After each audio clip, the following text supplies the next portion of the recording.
Hi all, welcome back to another video. This time we're having a deep dive into the future of TfL. So stay tuned because this is likely to affect you. Now, it is no surprise that the pandemic has caused absolute havoc to Transport for London's finances, which is made very clear by all of these headlines. But some of the questions you might be asking is, how is this going to affect me in the future? Why are they running so many trains when no one's meant to be travelling? And most importantly, why have I not got my gold Oyster card yet? So before I go into all the details about how we got here now, I'm actually going to run straight into the proposals Transport for London suggesting, because I know that's why a lot of you are here. So let's get into it, starting off with service levels. So in the short term, one of the first things Transport for London is doing is adjusting their service patterns, which makes sense. There's not enough people and there's too many trains. So by reducing the number of trains, they'll save a bit of cash. However, in the medium to long term, so I'm talking 2023, 2024, TfL plans to reduce its bus kilometre journeys by 4%. So what does this mean? Well, essentially 25 undecided bus routes are going to have their frequencies adjusted. So instead of arriving every 6 minutes, it's going to arrive every 8.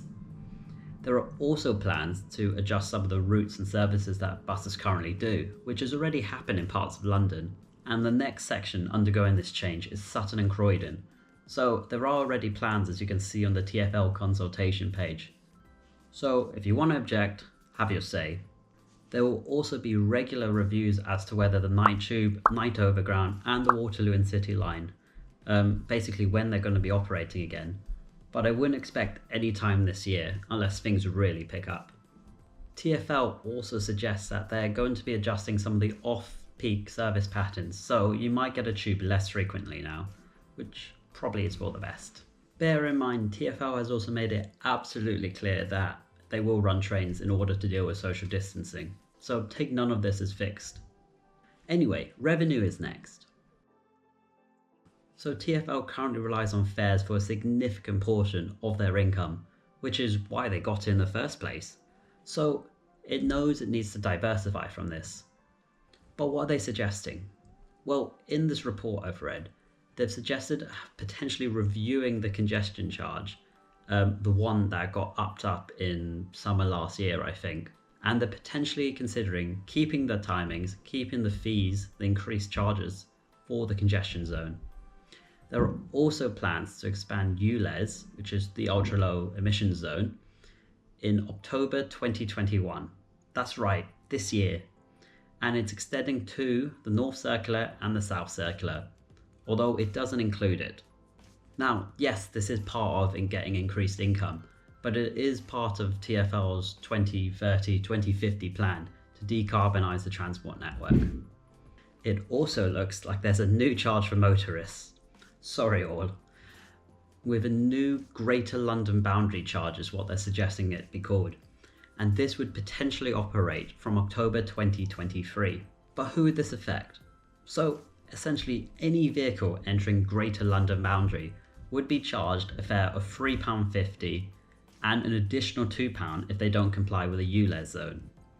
Obviously some vehicles would be exempt, so blue badge holders, taxis, emergency vehicles, but anyone else would have to pay this charge in addition to all the other charges. And this is expected to net between £220 and £550 million a year extra for Transport for London.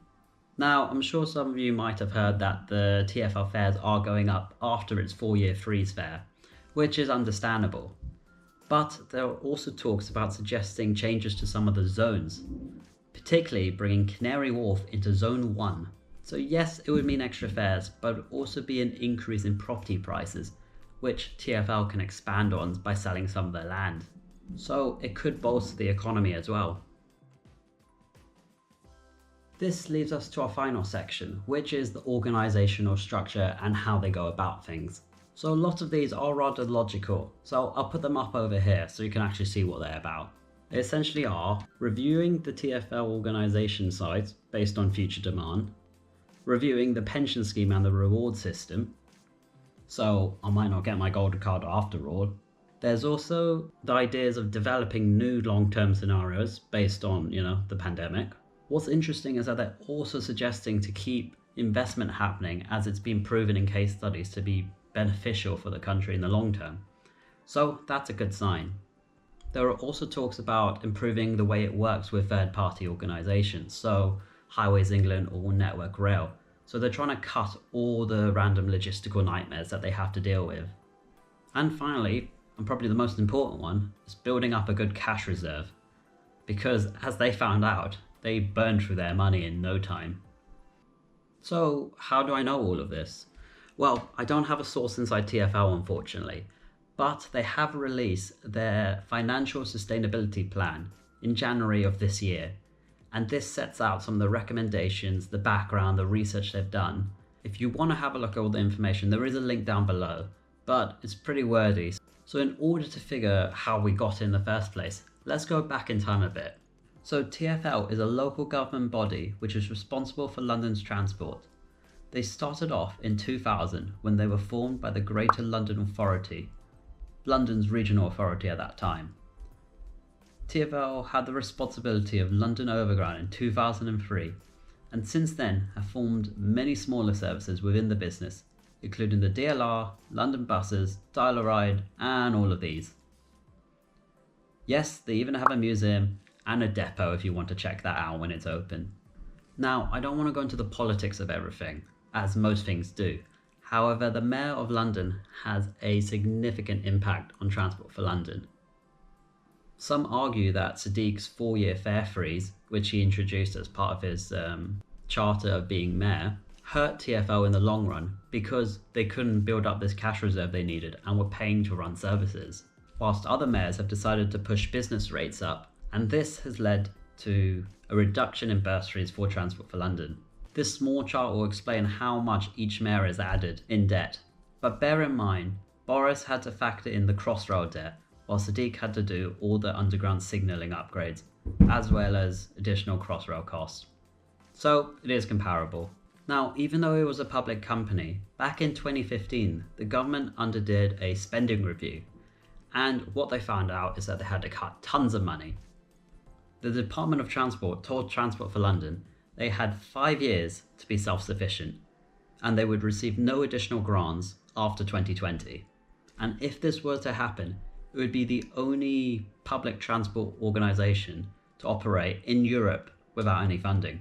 So quite a big deal. And the year 2020 came. Everything was set and on track until Coronavirus.